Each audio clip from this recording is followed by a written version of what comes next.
Positional rankings. We'll start out with left field.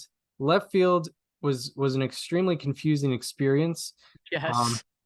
you know, and by the way, and we'll probably preface this before each time we go into these positional ranks, but we're going off of the Fangraphs roster resource. And for free agents, we're just kind of ballparking and going based off of what they played most last year. So Cody Bellinger, he is going to be in the center field category. If he is in fact in our list, you know, watch to find out. But nonetheless, like, so guys who are going to be mostly DHs, we're not really going to have a position for them, unfortunately. So Yordan Alvarez will not be in our left field list, even though he'd obviously be a top three guy if he was included. But he is not going to be included. We did make one exception though, because I personally just found out he was a projected DH, but we're kind of unsure if he is actually going to be an actual DH. But Christian Yelich is, Fangraphs' projected designated hitter, but I think he will be playing some outfield And consistently primarily left. Yeah. and primarily left field for the Brewers. So, I think that's an ARR amendment that we made. But yeah, happy to be getting into this. But yeah, I think Daniel and I were talking before the show started. 3 through 10 are pretty much interchangeable. We're not really confident in like our number 4 guy being over the number 8 guy. It's just like Yeah. it's very, very weird. But yeah, any further comment before we get into this? Now let's do it. So the top 10 left fielders going into 20. I think it's important. This is our list of going into 2024. It's not based on what they did in 2023. Correct. And we're sort of projecting here. Yeah. Um that's something that I sort of like figured out with the foolish 50. Shout out to Foolish Bailey who does his. He's not doing it based off of like, oh, at this current point they're this. It's like, no, this is how it's going to go down in 2024. So that's kind of what our idea of it going into it is we're sort of projecting what they're going to do. Yeah. You want to start? Sure. So my number 10 left fielder, let me scroll to my preparation here. My number 10 left fielder is a guy we previously mentioned, Randy Arozarena. Some people might point this as me like underrating him. He is a big name. Made a name for himself back in the 2020 playoffs. Obviously won Rookie of the Year only back in 2022, or no, 2021, excuse me. Yeah, that was the year he did it. But I think, just looking at him and what he's been doing, he's a solid player, but he hasn't really stretched out to anything further, I would say. So just diving into what he did in 2023, he hit 254 with a 789 OPS. He had a 120 OPS plus, -6 outs above average, -3 arm value in the field as well. 4 defensive runs saved, 22 stolen bases, 1.8 BSR, and he's heading into his age 29 season. And what I'll say about Randy Arozarena is,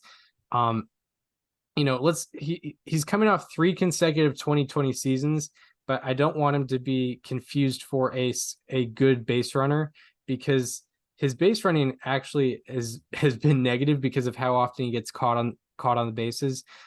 He is generally negative or generally neutral or negative on the bases. So let's not consider him necessarily a good base runner. Defensive metrics have just sort of been inconsistent on him. We don't really know where he's at as a defender. But just optimistically looking at him, his walk rate jumped 5.1 percentage points from 2022 to 2023. His average exit velocity jumped 1.8 miles per hour. Barrel rate jumped 4.4 percentage points. Ground ball rate dropped 6.9 percentage points. Fly ball rate jumped 5.6 percentage points, and his expected slugging jumped 53 points. So there is some optimism around Randy Arozarena's offense, but that is why I have him number 10. Yeah. So my number 10 is a guy that we kind of just got our first glimpses of last season. Very late in the season. It's Evan Carter from the Texas Rangers. He played in 23 games in the regular season before going on a big run in the postseason, and he kind of dominated all the way through a 180 OPS or weighted runs created plus in those 23 games to end the season, and then a 917 OPS in the playoffs.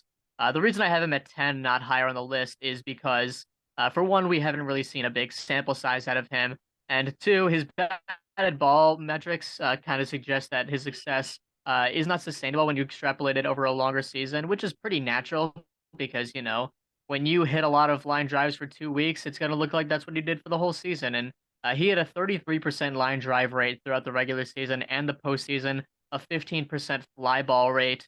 So certainly, there are things to improve on in terms of having more sustainability and success. And I mean, this is a guy that, was still adjusting to major league pitching for the first time when he was facing guys in the, NL, or ALDS, the ALCS, the World Series. So, it definitely took a lot for him to even crack the top 10 with this few appearances in Major League Baseball, but he certainly made the most of his opportunities. A 43% hard or sweet spot rate, a 46% hard hit rate, and this is just in those 23 regular season games. A 10.3% barrel rate, um, and also just a 35% line drive rate in the regular season, and then he kept that up in the postseason. A 59% pull rate, which is absolutely not sustainable, but definitely what you want out of a batted ball.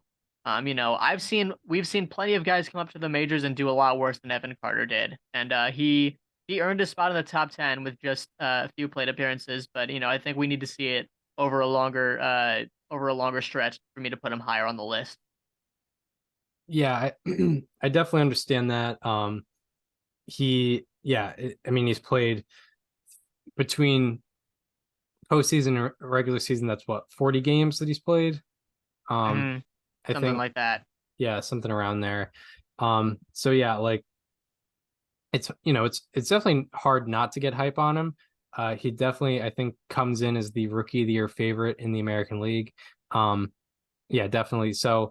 Uh, so yeah. Now on to number 9. For me, I have Chas McCormick, who is coming off a pretty fantastic year for himself. Definitely a breakout year. He hit 273 with an 842 OPS, a 130 OPS plus. He had one out above average in left field, 3 outs above average in center field, one defensive run saved in left field, and 4 defensive runs saved in center field.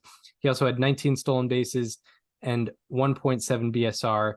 He is heading into his age 29 season. And what I have to say about McCormick is that 130 OPS plus definitely sticks out. He had a drop in both whiff rate or a drop in whiff rate and an increase in sweet spot percentage, which were both very, very good signs last year. I will say, I think his numbers are a little bit skewed by the platoon duties that he had. I think he had a pretty disproportionate amount of plate appearances against lefties as opposed to righties, and he had a 1008 OPS against lefties, but a 769 OPS against righties. So I think I think he will have more playing time in general this upcoming year. I think he'll probably get over 500 plate appearances for the Astros. So I think he will have to face righties a little bit more, and that might bring his numbers down. So I'm kind of relying on that to happen a little bit. But overall, I'm very optimistic about what Chas McCormick can bring, which is why I have him as a number 9 guy. Sure. So for my number 9 guy, I went with your number 10 guy, and I picked Randy Arozarena in that spot. So I think we pretty fairly put Arozarena around the same umbrella here. Yeah, and I mean we haven't. I don't think we've seen the offensive season that we've seen out of him since his rookie year in 2021. He hasn't broken an 815 OPS since. He hasn't broken a 450 slugging since. He hasn't broken many of the marks that we really saw in that first year. And on top of that, his defense has really been concerning, to say the least. He had negative 18 defensive runs above average last year alone, which is one of the worst over the last 2 seasons combined, which is one of the worst among all left fielders. He did make some strides in his walk rate, like you mentioned, his ground ball rate, like you mentioned, but for me, I think I need to see more out of his defensive component and definitely a little more out of his offense as well. Randy is only going into his age 28 season this year, so there is certainly a lot of optimism that things can change. He's also kind of the face of his franchise, which is I think kind of inflates. I don't want to say inflates, but it definitely pushes up his value because he's kind of the guy for the Rays right now. And yeah, I mean, he's a very good hitter. He hits the ball very hard. And he hits it in the air a lot more as we saw this year, particularly fly balls. So there's a lot of potential for him to succeed, but I need to see more out of his defense because 10th, -6 outs above average, -3 in arm value, and overall -8 in fielding run value. He's been statistically one of the worst defenders in the league right now, and I think that's keeping him from being maybe top 5 on this list. But I have him at 9 because of that primarily. Right, yeah, and yeah, I think it's good that we're definitely gonna have like overlap in these lists so we can talk about these guys multiple times. But with a Rosarena, like something that I found very like what hopefully he brings into 2024 for himself is that average exit velocity jumped, his barrel rate jumped, his ground ball rate dropped, and his fly ball rate jumped. So that those are all good signs, especially for a guy who's probably considered more of a power bat for the Rays. Um, Moving on to my number 8, which where I have Ian Happ, who just has kind of been a model of consistency, like not an excellent bat, not an excellent player, but just generally pretty good, and has always been pretty good. When he's been on the field, and he's over the past 2 years has been on the field quite a bit. And in 2023 alone, he hit 248 with a 791 OPS, a 112 OPS plus. He had -7 outs above average, but +2 arm value. He had 2 defensive runs saved. He had 14 stolen bases, 1.8 BSR, and he's heading into his age 29 season. And by the way, I'm going to mention BSR with all of them. BSR is basically how many runs above or below you scored for your team exclusively through base running. It's kind of an estimation that Fangraphs has. But going back to Ian Happ, he is heading into his age 29 season. As I said, model of consistency. He had a great increase in walk rate and sweet spot rate from 2022 to 2023. His walk rate got back to like 14%, I believe. And also, he has value in being on the field. He has played 158 games in each of the last 2 seasons, which is something very, very good. And that has value in itself. He's not necessarily going to be a guy where you can be like, oh, he's going to have a 900 OPS this year, but he's probably going to be on the field, and he's probably going to get you over 600 plate appearances. So and he's not going to be that negative on defense. He's not going to be negative on the bases. So just overall, just good player. And I have number 8 as my left fielder. Yeah, I mean, we're absolutely rolling with this because I also have Ian Happ in my number 8 spot. Yeah, you kind of nailed it when you said he's a model of consistency. He's done a lot of the same thing for the last few years. He's been roughly a 3-win player every year. His defense did regress a bit this year, but his base running got better. And overall, there's a lot of things that he did do well last year. He had a 95th percentile walk rate. He had a 51st percentile strikeout rate, which is much better than he was before. I believe he was in the 9th percentile in 2021. So he is getting a lot better at that. However, he did have -7 outs above average, which was in the 6th percentile, and his defense has kind of been weirdly inconsistent in recent years. He had 9th percentile outs above average in 2021, 78th percentile in 2022, and 6th percentile, like I mentioned, in 2023.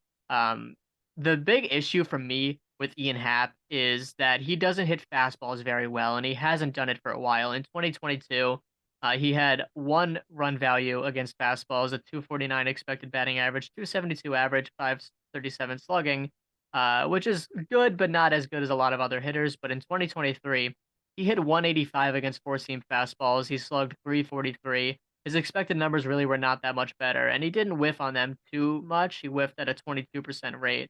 But that's the pitch. That's the pitch that you're going to see the most of, and if you can't hit it to a very good degree, you're going to need to compensate for it with a lot of other good stuff. And he does do that. He hits changeups very well. He hits cutters very well, curveballs extraordinarily well, like he did last year. But he definitely needs to improve on four-seam fastballs because, like I said, that's the pitch you're going to see the most of in almost every circumstance. But I do have Ian Happ as my number 8. Right, right.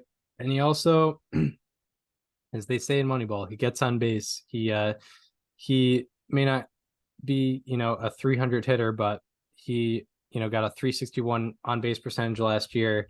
Mm. Even when he has a low average, he typically is going to have a good on base percentage. And something to comment on just generally when evaluating these players, defensive metrics are, very, very weird all the time. So you almost can't look at one single season and be like, oh, this is what he is. Whereas Yeah. with offense, you Unless, kind of yeah. can do that. Yeah, I mean, if you see the same trend in someone in defense for a while, you absolutely can, but sometimes just kind of people just kind of flip-flop, like Ian Happ, like I just mentioned. Yeah, kind of no matter what, you do have to look at like a multi-year sample with defensive metrics. Um, so so yeah, like with Hap, it might like middle out or just be generally negative, but you can't be quite sure because guys will go from a positive 9 outs above average to a -5, and it won't even be like that crazy of a thing that happened. It'll be just like, oh yeah, that's just kind of what happens. Mm-hmm. Um, but now to my number 7, staying in the NL Central, and I'm talking about Lars Nootbaar, who in 2023 hit 261 with a 784 OPS, a 115 OPS plus. He had 3 overall outs above average between the 3 outfield positions, 3 overall defensive runs saved, 11 stolen bases, 2.2 BSR, and he is heading into his age 25 season. With Lars Nootbaar, you're going to get great strikeout and walk numbers. He struck out less than 20% of the time last year. He walked at a 14.5% walk rate or something like that. He did experience an unfortunate drop in average exit velocity and barrel rate last year. But both of those numbers were still above average along with his defense base running and strikeout and walk numbers. So I'm pretty overall positive on Lars Nootbaar, but I'm going to have to see more in order to put him as like a more elite guy. But that's why I have Lars Nootbaar number 7. Sure. So for my number 7, I went with the guy that you previously mentioned. I did talk about Chas McCormick, and I have him in my number 7. You mentioned the platoons, and that's fair. I'll talk into what I loved about him, and it's exactly what I didn't love in Ian Happ. Chas McCormick had a 22 run value against four-seam fastballs. That means for all the results he got against four-seamers, he produced about 22 runs, which is a lot. In fact, it was tied for the second most that any hitter had against any pitch in 2023. He was tied with his teammate Kyle Tucker against four seamers for second most, and the most was Matt Olson against four seamers. He hit 54 home runs last year, 56 or whatever it was. He had 23 run value against four seamers. Chas McCormick, in less chances, did more damage against four seam fastballs than Freddie Freeman, Shohei Ohtani, Mookie Betts, Ronald Acuna Jr. immediately right behind him. And I mean, those are maybe 4 of the best hitters that we saw in 2023. So I love that he did that. He also played very good defense last year. He had a pretty good base running metrics. And overall, very good batted ball metrics. 457 expected slugging, that'll play when you're in Houston because you'll have a lot of luck going in your favor. A 42.2% pull rate, which was up about 13 points from the previous year if you're a right-handed hitter. Like I said, that's going to play very well in Houston. A 31% fly ball rate. I think his metrics are kind of playing perfectly to the environment that he's being put in. Also, a 38.4% sweet spot rate last year, which is, kind of just something that I appreciate, up 5% from the previous year.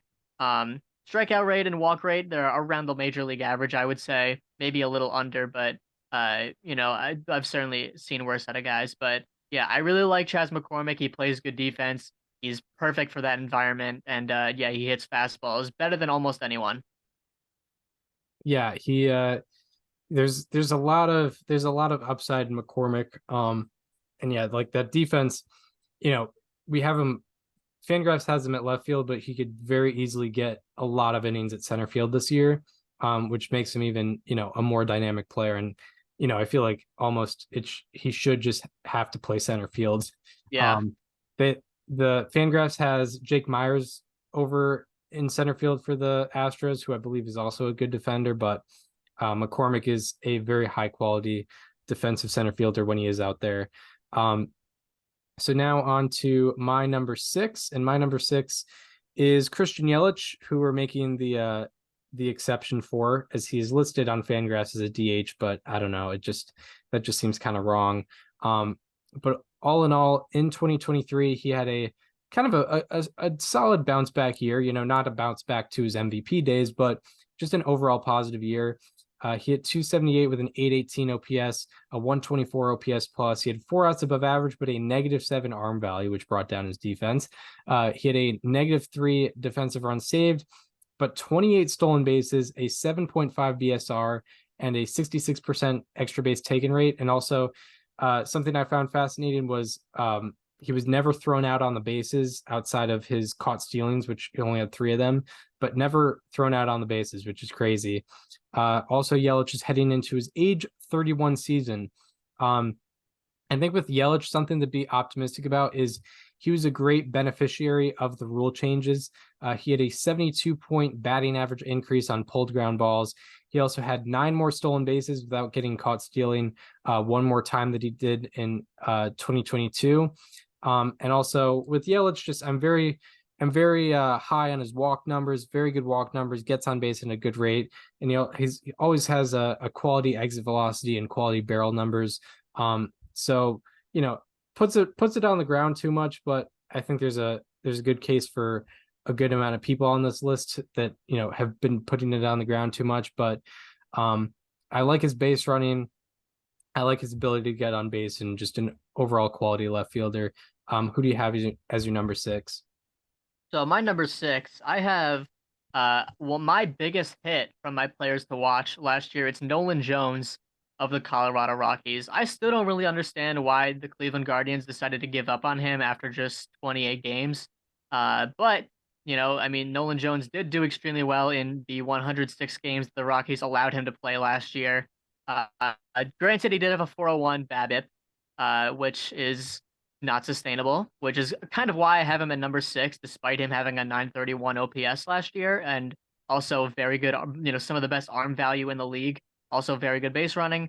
His arm value is so good that he had 13th percentile outs above average and still had a 76th percentile fielding run value because he had maybe the best throwing arm out of all outfielders in all of baseball. Not to mention he slashed 297, 389, 542 for a 931 OPS last year. He had a 15.7% barrel rate, a 500 expected slugging, and a 12.5% walk rate. And the easy thing to think of when you see this is, oh, well, he's a Rockies player. Yeah, of course, obviously. Actually, not the case with Nolan Jones. He had technically reverse splits last year. His OPS on the road was like 7 points higher than it was at home. A 935 OPS on the road, a 928 OPS at home. And granted, the BABIP was a lot higher on the road, 434 to 374, but both of those are kind of unsustainable. He also had a 945 OPS against right-handed hitters and a 902 OPS against left-handed hitters. So he's not even really a platoon guy that happened to have done well against one side. He did well against both. And lastly, he had 100 plate appearances with runners in scoring position last year. And he slashed 434, 556, 803 for a 1358 slugging and a 238 weighted runs created plus. That is the highest weighted runs created plus with runners in scoring position of the 207 batters that had at least 100 plate appearances in those scenarios. So Nolan Jones, maybe the clutchest hitter in baseball last year. I did put 5 people above him based on his defense alone, even though it is very difficult to play defense there in Colorado. He had a high strikeout rate and a very high BABIP. So I don't think he's going to have quite the same offensive output unless maybe he strikes out a little less. But nonetheless, I think the Rockies got a really good one here. Right, for sure. With Nolan Jones, very, very promising campaign last year. And yeah, just there's a lot of things where you're very high, lots of upside there and lots of potential and could definitely outperform a lot of the guys on this list. With my number 5, I have Stephen Kwan, who is just, overall good player. Coming off a year where he sort of regressed a little bit.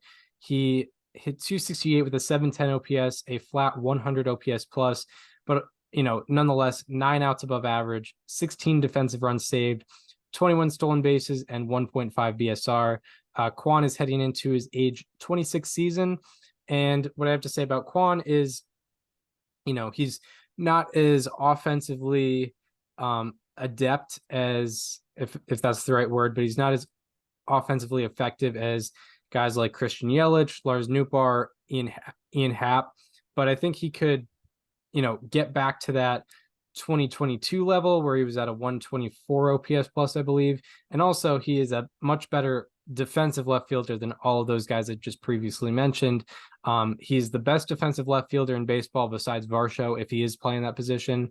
Dalton Varsho, if he is playing that position. And I think Kwon is sort of due for an offensive bounce back. He had increases in average exit velocity, sweet spot rate, line drive rate, and all expected numbers from 2022 to 2023. However, his actual numbers dropped off. So I think that's going to balance out a little bit. And he's going to be better offensively, while also providing, Gold Glove quality defense, like he has been for, the 2 years of his career so far. So that's why I have Steven Kwan is my number 5, above all those guys who had a better offensive season than him. Who do you have for number 5? Number 5, I have Christian Yelich, the guy that we made the exception for. Christian Yelich just had his best offensive season since 2019, when he finished runner-up to Cody Bellinger in MVP and put up an 1100 OPS. And he did a lot of things very well. He had a 50% hard hit rate, which is 93rd percentile, an 87th percentile walk rate at 12.3%, which was one of his best, or I mean, among his best. He's been a very good OBP guy since 2019, and he continued to do that. He had his lowest strikeout rate since 2019 as well. And additionally, he was a 98th percentile base runner in total. He hit the ball hard. The only thing he didn't really do very well was hit the ball in the air. He had a 13th percentile sweet spot rate because of his 57.4% ground ball rate. And I think it needs to go down, obviously. But I think that potential's still in there. I mean, are we very far removed from the peak of Christian Yelich at this point? Yes. But I feel like we can't give up on him yet, because we've seen the flashes of that potential. We've seen him go on like big runs for a couple of weeks at a time during the season.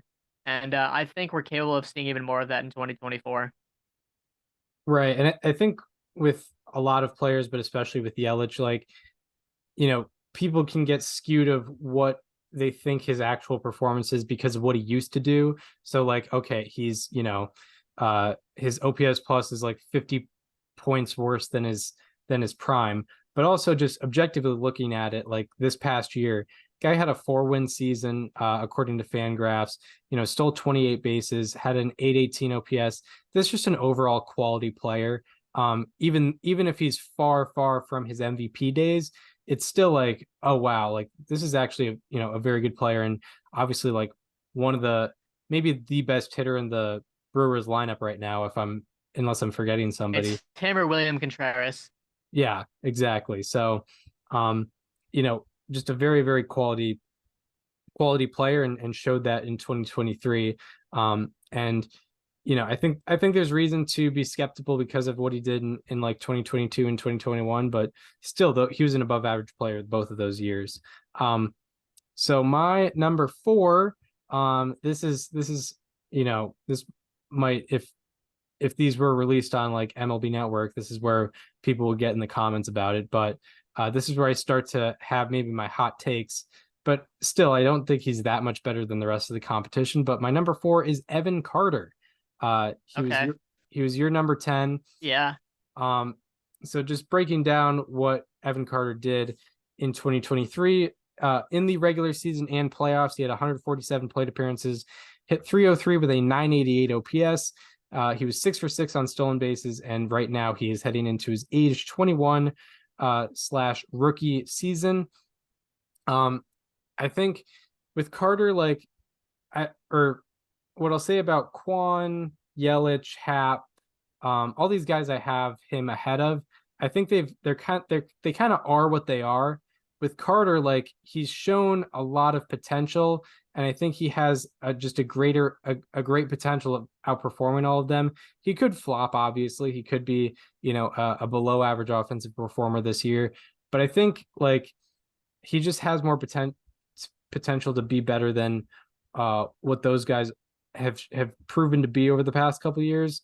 I don't think he's gonna, he's not gonna have a 1058 OPS. Obviously, he's not gonna have a 1000 OPS. I think he has shown, a ton of potential. He was great at all three parts of the game last year, but he's due to balance out. Obviously, he had a 392 BABIP between the regular season and playoffs last year. But I think, he just should have a very good rookie campaign, and he just has a higher ceiling than, all the guys that I have ahead of that I have him ahead of. I think that's part of why I have him there, because I could easily see him just being in the mix with those guys, but I could see him definitely outperforming all of them. Who do you have for number 4? Yeah, I love that. That's a fun take, but I respect it. At the number 4 spot, I have Brian Reynolds from the Pittsburgh Pirates. He's been on this weird sort of decline recently, where in 2022 he adopted the curse of me drafting him in my F4 league, which meant that his BSR and defensive runs above average had to plummet. And unfortunately, they haven't fully recovered since. And his offense also kind of dipped last year, but he did get quite unlucky last year. If you look at his batted ball metrics, he had 280 expected batting average, only a 263 actual batting average, a 490 expected slugging, and only a 460 slugging percentage in general. I still think that Brian Reynolds can be the very good player that he was in 2021, where he was a 6-win player, and I think he can go up to like 4 wins if everything goes correctly for him. He does a lot of stuff very well. He hits the ball hard. He hits it in the air at a good rate. He has a good launch angle. He chases at a very good rate. His strikeout rate could be better. It has been better in the past, and his defense certainly needs to improve. That's kind of why I didn't put him higher on this list, because he turned into one of the worst defenders in the outfield after being one of the best kind of randomly. Um, but I still, feel very optimistic that, that bat will kind of do enough to really put him at that 4 spot in the next year. Yeah, those expected numbers do look pretty good. Just overall good metrics offensively there. My number 3 is your number 6. It is Nolan Jones, who, had has, like Carter, just showed amazing potential. He's probably not going to repeat it, but just showed how high his ceiling really is. With Nolan Jones, he's coming off a year where he hit 297 with a 931 OPS, 138 OPS plus. He had -5 overall outs above average, but +8 arm value. He had 10 overall defensive runs saved, 20 stolen bases, and a 3.0 BSR. Jones is heading into his age 26 season, and I think, as I said, amazing season last year, but that 401 BABIP, it's not going to sustain. He had a 358 average on ground balls, which is not going to sustain. But there are some parts of his game that definitely play very well. 12.5% walk rate last year, 15.7% barrel rate. That's going to play well. He has, overall positive defense, very good base running. 10 defensive runs saved on defense. For narrative purposes, I'm going to look at that. Like, that's very, very good. So yeah, he just, like Carter, very, very high ceiling, showed great potential last year. I wouldn't be surprised if, both of them fall behind, the guys who are kind of the legacy of that position, but still, I think there are just there's just too much potential with Carter and Jones here. And I'm just choosing to go with that. Normally I don't get high off of a guy off one season, but with these two, I think they just showed enough potential, and the rest of the competition isn't good enough to where I feel like, yeah, those guys are definitely going to do better. So that's kind of why I say the 3 through 10 is sort of interchangeable here. Yeah. What do you have for number 3? At number 3, I believe he was number 7. I have Lars Nootbaar. I love Lars Nootbaar. I am a Lars Nootbaar guy and have been for quite a while. He unfortunately also adopted the curse of me drafting him in my F4 league, and instead of defense and base running, he spent a lot of time on and off the injured list last season. I think he went down the IL like at least 2 or 3 times throughout the season, was kind of on and off, and was battling injuries for most of last season. But nonetheless, he did just barely enough to qualify for the batting title. Had a 14.3% walk rate, just a 19.7% strikeout rate, and a 367 on base percentage, a 118 weighted runs created plus. Also a plus base runner and a plus defender out there for the Cardinals in left field. And did enough with the bat in terms of his expected numbers and his batted ball metrics. He got slightly unlucky, but not enough to where it was really a major factor. I think there is still a lot of potential in Lars Nootbaar. He's going into his age 26 season. Um, he's good at pretty much everything. I think he has the potential to be, to some degree, a five-tool player. Maybe not the greatest at power, maybe not the greatest at hitting for contact, but he's a very good defender. He has a good throwing arm. He's a good base runner. And I mean, I think he is enough to be maybe like a 125 OPS plus hitter over the course of a few years, including 2024. I think there's just too much potential there. And I've like I said, I've always been a fan of the guy. I think he does everything very well. And I really want to see him play a healthy year. Yeah, for sure. I think he just crossed over the qualifying line last year, 503. 503 plate Yep. appearances. One The over.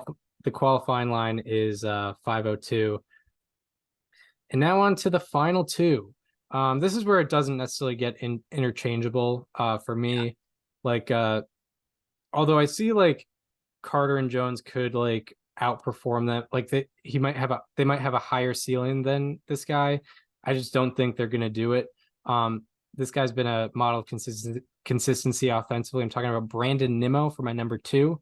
Um, he's consistently been, on base percentage like over 360, OPS plus around 130 even, which is really, really good.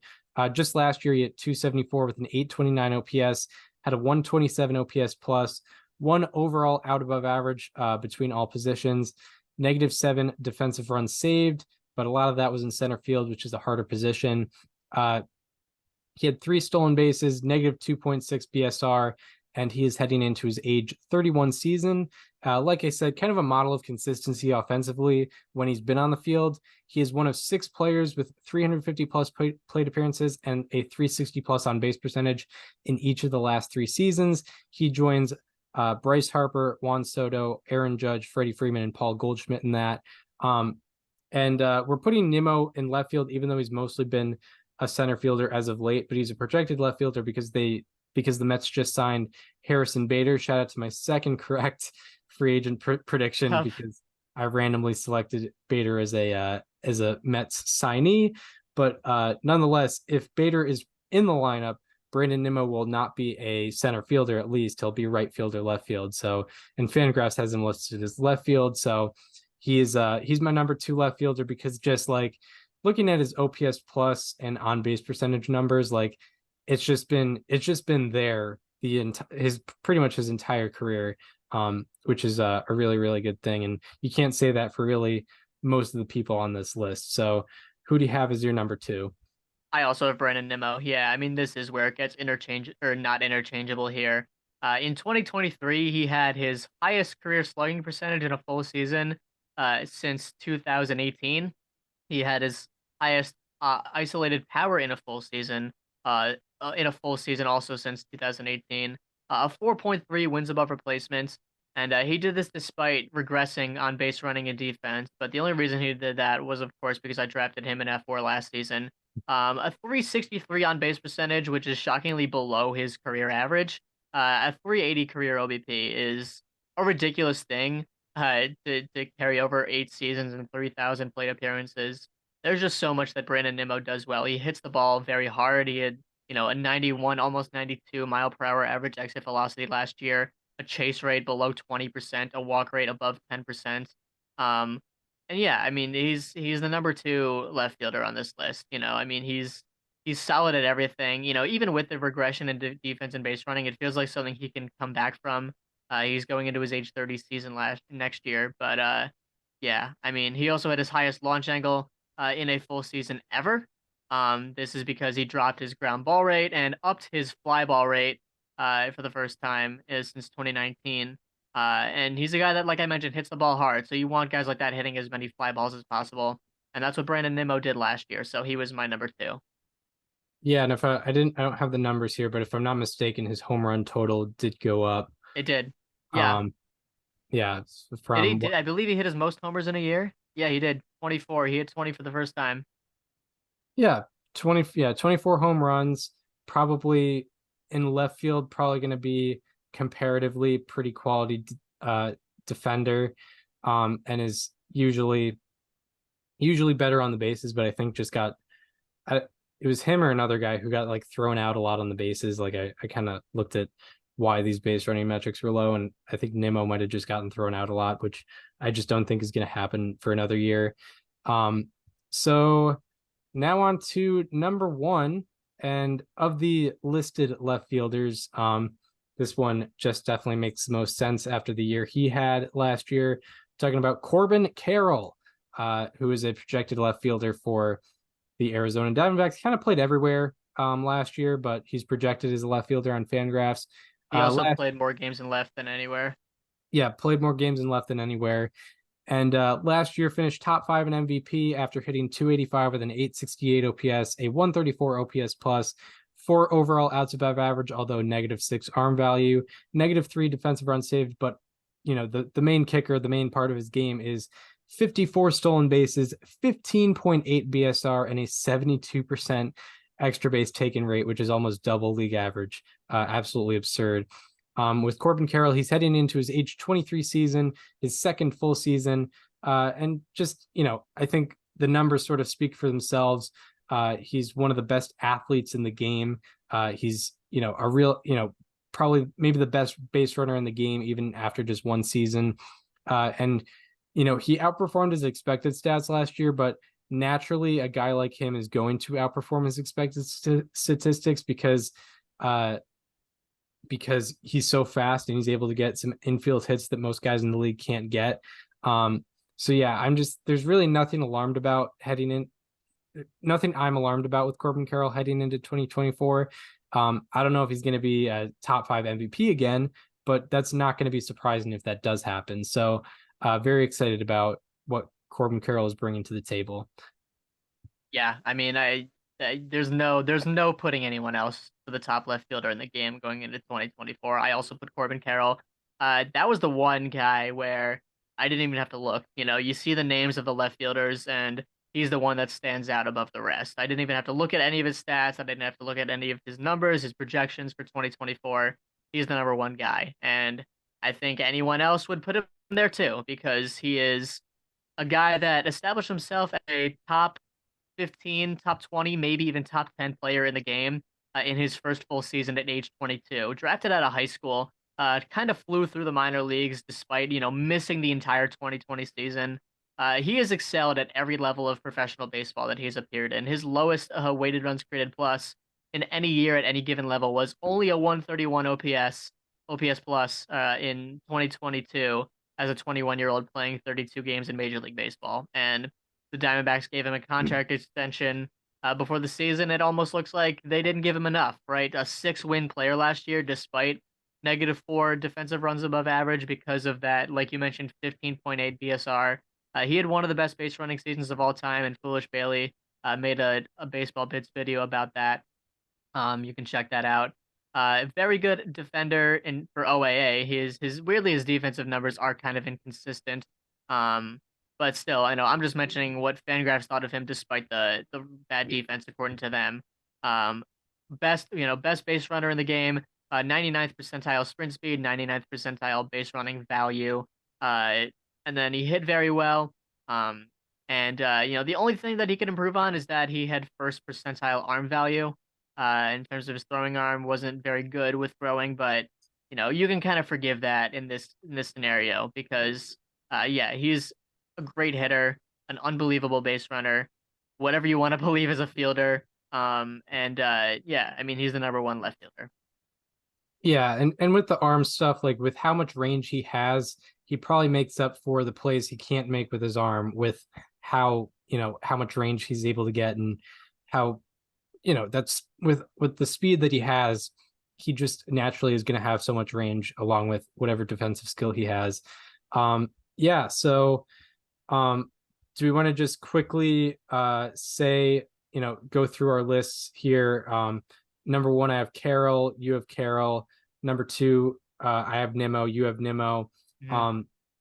My 3 through 10 is Nolan Jones, Evan Carter, Stephen Kwan, Christian Yelich, Lars Nootbaar, Ian Happ, Chas McCormick, and Randy Arozarena. Yours I'll go is through mine. Yeah. So my three is Lars Nootbaar. Four, I have Brian Reynolds. Five, I have Christian Yelich. Six, I have Nolan Jones. Seven, I have Chas McCormick. Eight, I have Ian Happ. Nine, I have Randy Arozarena, and 10, I have Evan Carter. yeah. So yeah, I think the main discrepancies are definitely Brian Reynolds and Stephen Kwan. Both are top five in one of our lists and out of the picture in the others list. Um, for me, I'll start with Brian Reynolds. I think with me, we're kind of relying on an offensive bounce back, and I definitely, yeah, I love expected numbers, and I think, yeah, he'll probably improve offensively, but just based on what we've seen the last 2 years, I think he's combined for, I think, 5.1 FWAR, which was a concern of mine. He's combined for 5.1 FWAR over the last 2 seasons, and I think he's the below the mark with a lot of the guys that I listed instead of him, like Kwan. Kwan has had more in the last 2 years. Yelich has had more in the last 2 years. Nootbaar, Happ have both had more in the last 2 years. I think McCormick has had more in the last 2 years. So that's why I didn't have Brian Reynolds in. What had you leaving Stephen Kwan off your list? I mean, kind of just anecdotally speaking, Stephen Kwan plays a brand of baseball that hasn't necessarily, in a lot of cases in recent memory, shown to be sustainable, right? He's a primarily high contact guy. He needed a 323 BABIP in 2022 to have a 298 batting average and a 126 uh, weighted runs created plus. He didn't exactly follow that up in 2023. He was a league average hitter, and yeah, his defense and base running are very good, but he really needs, like I said, he really counts on that sustainability or on that, high contact to be sustainable.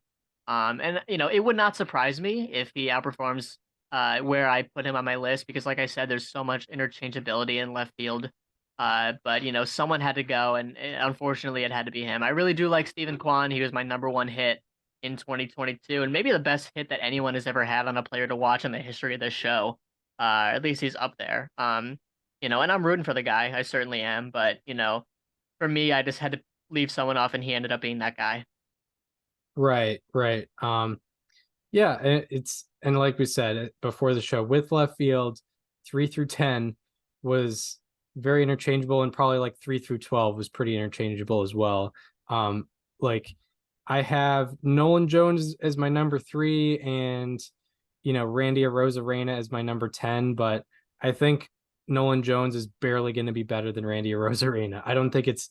I think the numbers are like the ranked numbers are going to be misrepresentative of where I actually think they are, like, comparatively. I think all 3 through 10 is very, very close, and for your list as well, it's the same case. So yeah, that is left field. Do yeah, do we want to get into center field? Let's get into center field.